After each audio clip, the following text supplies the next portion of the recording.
اعوذ باللہ من الشیطان اللعین الرجیم بسم اللہ الرحمن الرحیم الحمد للہ رب العالمین والعاقبۃ للمتقین والجنۃ للموحدین الصلاة والسلام والتحیۃ والاکرام علی اشرف الانبیاء والمرسلین مولانا ابی القاسم محمد اللهم صل على محمد وآل محمد وعلى أهل بيته الطيبين الطاهرين الغر الميامين المعصومين المظلومين أما بعد فقد قال الله الحكيم بسم الله الرحمن الرحيم أفمن اتبع رضوان الله كمن باء بسخط من الله ومأواه جهنم وبئس المصير صلوات پڑھیں محمد و آل محمد اللهم صل على محمد وآل محمد سورہ آل عمران کی 162 نمبر کی آیت ہے، جس میں اللہ نے بیان فرمایا ہے کہ کیا وہ انسان جو اللہ کی خوشی کے لیے سب کچھ کرتا ہے اور اس کی خوشنودی کی پیروی کرتا ہے، وہ انسان کے جو اللہ کے غصے کو خرید لیتا ہے یا اللہ کے غضب کو اپنے لیے معین کر لیتا ہے، کیا یہ دونوں کے دونوں برابر ہو سکتے ہیں؟ ظاہر سی بات ہے، ہرگز برابر نہیں ہو سکتے۔ جس نے اللہ کا قہر و غضب اپنے دامن میں سمیٹ لیا، جس نے اپنا ٹھکانہ جہنم بنا لیا، جو کہ بہت برا ٹھکانہ ہے اور بہت بری جگہ ہے، ایسا انسان کبھی بھی اس کے برابر نہیں آ سکتا کہ جو اللہ کی خوشی کے لیے اور اللہ کی خوشنودی کے لیے اپنے کو وقف کر دیتا ہے۔ تاریخ اسلام میں اور تاریخ اسلام سے پہلے بھی ایسے کیریکٹرز ہمارے سامنے رہے ہیں کہ ایک کردار ایسا کہ جس نے اللہ کی خوشی کے لیے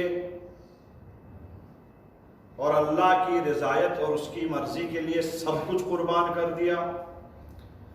اور ایک کردار اور کیریکٹر ایسا رہا کہ جس نے اللہ کے قہر و غضب کو اس دنیا میں بھی اپنے دامن میں سمیٹ لیا اور آخرت میں اس کا ٹھکانہ جہنم رہا۔ دونوں کردار رہے ہیں اسلام میں بھی اور اس سے پہلے بھی۔ حضور اکرم کے سامنے، حضور اکرم کی موجودگی میں، امام علی علیہ السلام کے زمانے میں، اور اس کے بعد امام حسن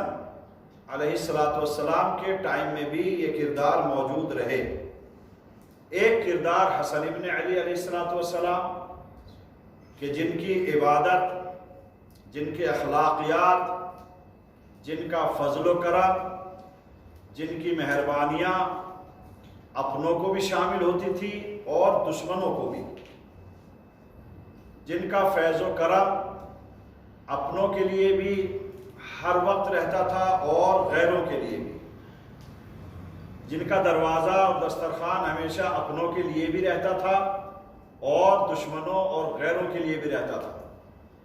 ایک ایسی الہی صفت اپنے اندر پیدا کر رکھی تھی اور تھی کہ جو اللہ کی صفت ہوتی ہے کہ وہ اس دنیا میں اپنے چاہنے والوں کے اوپر بھی مہربان رہتا ہے اور اپنے دشمنوں اور نہ ماننے والوں اور کافروں کے اوپر بھی مہربان رہتا ہے۔ اسی طریقے سے کردار رہا ہے امام حسن علیہ السلام کا بھی۔ کردار بہت ہیں، لیکن چونکہ آج مناسبت ہے اور ولادت باسعادت کی تاریخ ہے امام حسن علیہ السلام کی، تو اس مناسبت سے میں آپ سبھی حضرات کی خدمت میں بھی اور امام عصر عجل اللہ تعالی فرجہ الشریف کی خدمت میں مبارکباد پیش کرتا ہوں۔ ایک صلوات پڑھیں بر محمد و آل محمد۔ اللهم صل على محمد وآل محمد۔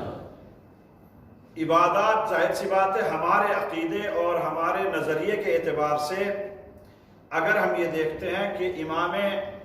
حسن علیہ السلام اور دوسرے ائمہ بھی اپنے زمانے میں ان کی مثال کسی سے بھی نہیں دی جا سکتی، کوئی کمپیریزن نہیں ہے یا کسی سے مقابلہ کیا جائے۔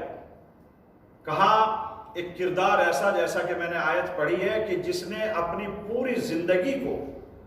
جس نے اپنے پورے کردار کو اللہ کی خوشی اور اللہ کی مرضی کے لیے وقف کیا ہو، اس کو کسی سے مقابلہ کیا ہی نہیں جا سکتا، اور خاص کر ایسے آدمی سے کہ جہاں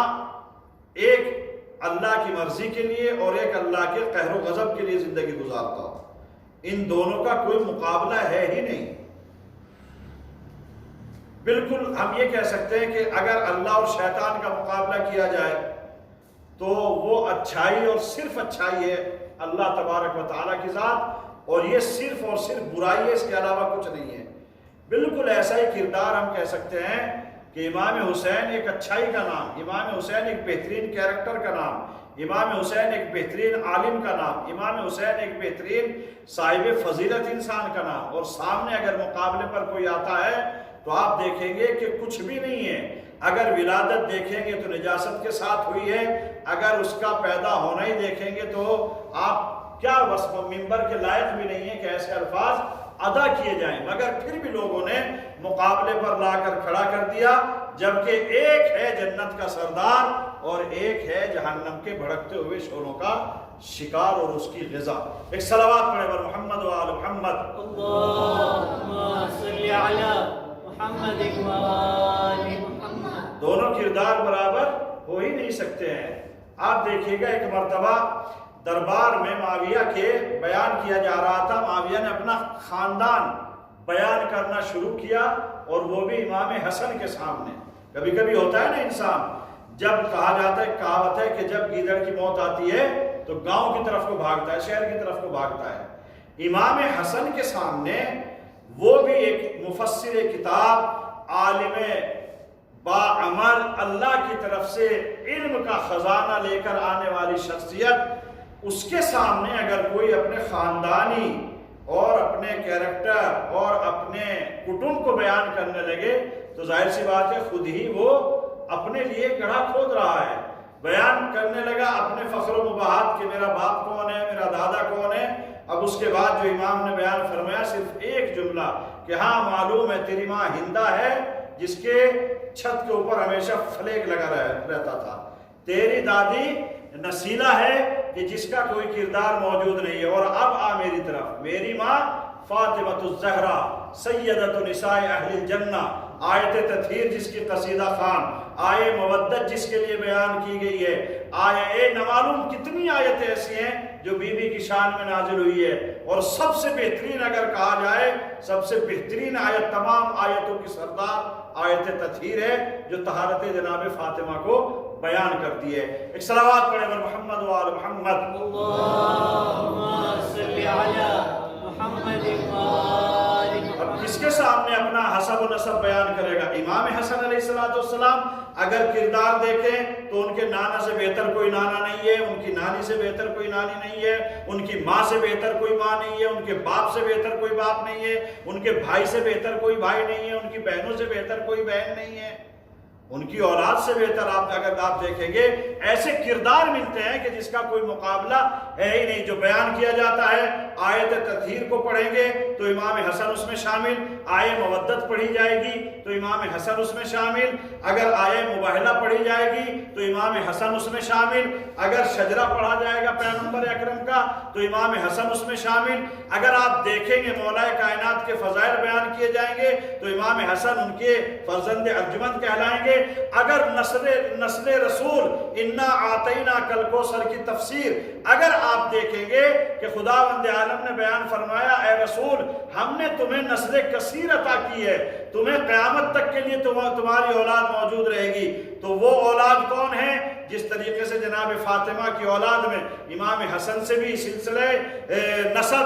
رسول اسلام کا آگے بڑھتا ہے، اور امام حسین کی نسل سے بھی وہ ایک فرد ہیں۔ جوانان جنت کے سرداروں میں سے ایک سردار ہے امام حسن علیہ السلام۔ پیغمبر اکرم نے بیان فرمایا انی تارک فیکم الثقلین کتاب اللہ و عترتی و اہل بیتی، میں دو چیزیں چھوڑ کر جا رہا ہوں تمہارے درمیان میں، ایک اللہ کی کتاب ہے، ایک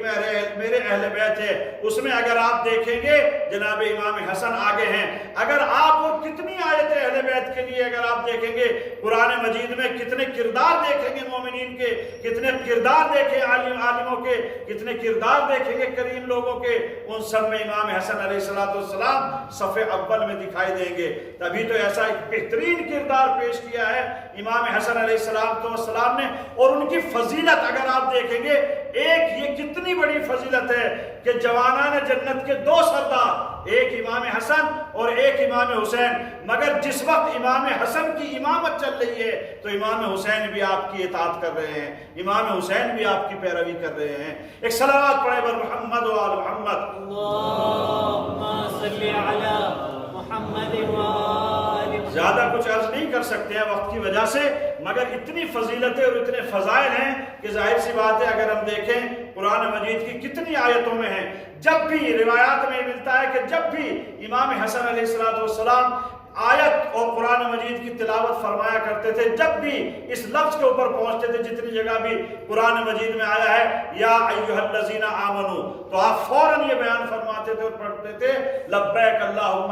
لبیک، اے پروردگار میں حاضر ہوں۔ خطاب مومنوں سے امام حسن کہتے ہیں میں حاضر ہوں۔ اس کا مطلب کیا ہے؟ جتنی جگہ بھی قرآن مجید میں یا ایھا الذین آمنو آیا ہے، وہاں اہل بیت سے زیادہ اور کوئی نہیں ہو سکتا، اس لیے کہ وہ کل ایمان، ان کے ایمان کے بارے میں ہم یہی نہیں کہہ سکتے کہ کتنے مومن ہیں۔ امام علی کل ایمان ہیں، بظاہر ٹائٹل دیا گیا ہے امام علی کو، مگر سب کے سب محمد، سب کے سب علی، سب کے سب حسن، تو سب کے سب بھی کل ایمان ہیں۔ ایک صلوات پڑھے بر محمد و آل محمد۔ اللہم صلی علی محمد و آل حیدری۔ عبادات کے لیے بیان کیا جاتا ہے۔ آپ سوچو، ہمارے لیے ایک میسیج اور ہمارے لیے ایک پیغام ہے،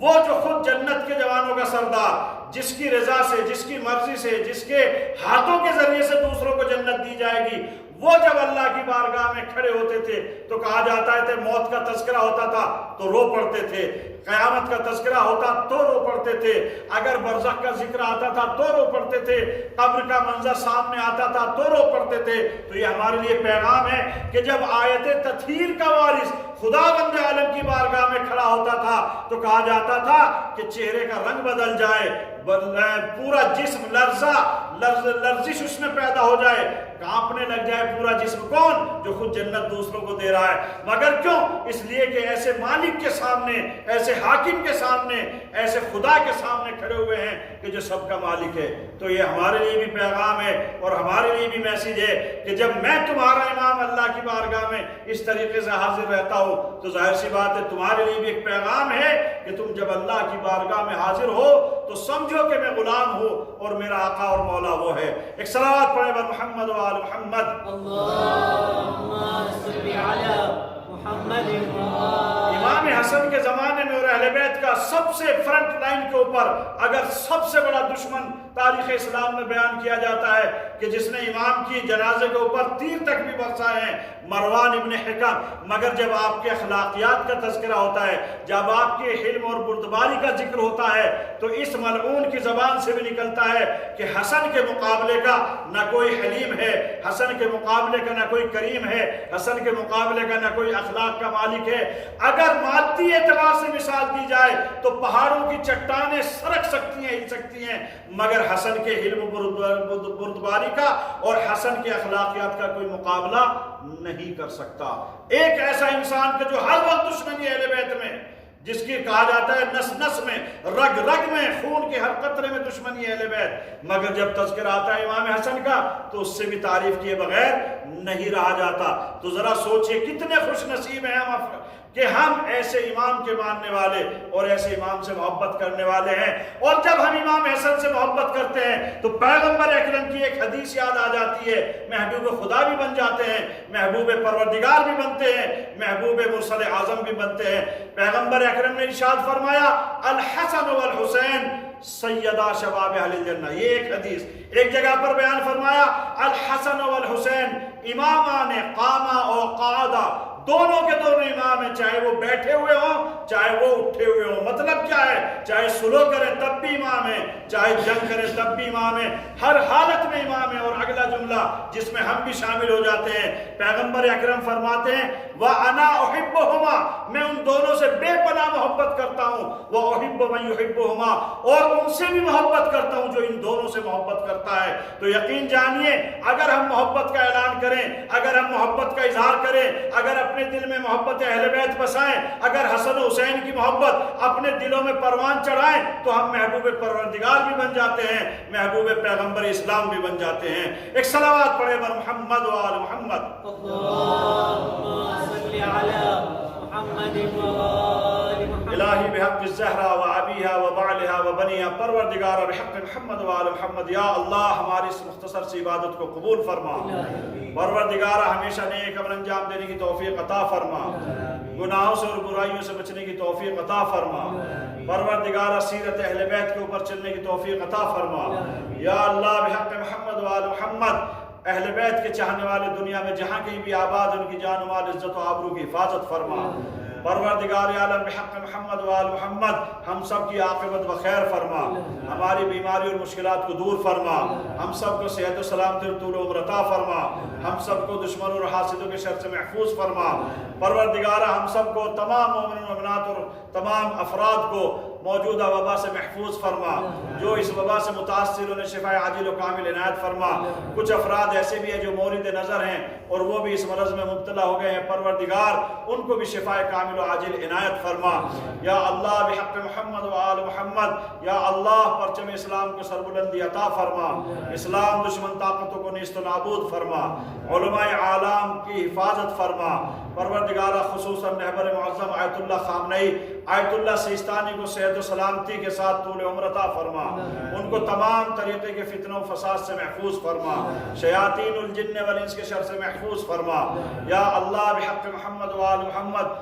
پروردگار یہ مغفرت کا مہینہ ہے، ہمارے اعزاء و اقربا، والدین، احباب، دوست جو بھی دنیا سے گزر گئے ان سب کی مغفرت فرما، ان کو جوار معصومین میں جگہ عطا فرما، جو بے اولاد ہیں ان اولاد نرینہ عطا فرما، جو بیمار انہیں شفا عاجل عنایت فرما، یا اللہ بحق محمد و آل محمد امام زمانہ کو ہم سے راضی و خوشنود فرما،